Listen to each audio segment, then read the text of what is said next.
God said, I'm about to bless you mighty. I see God opening the great doors for you. That's a great work and great healing ministry that is upon the woman. And the Lord said, I've trusted you. But what will help you in the journey? The Lord said, serve the vision like never before.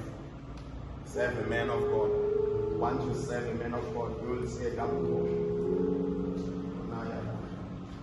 Season of restoration, just close your eyes. Lift your hands up. I see restoration. I see God healing. The Lord said, behold, I'm about to do a new thing. And the Lord said, he shall speak for. The Lord said, in the wilderness I'll make a way. The Lord said, in the desert I'll provide you water. The Lord is saying, you will see a great miracle upon your life. This is the season where I'm restoring upon your life.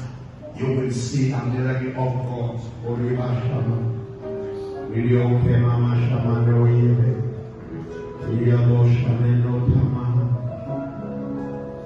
Mama,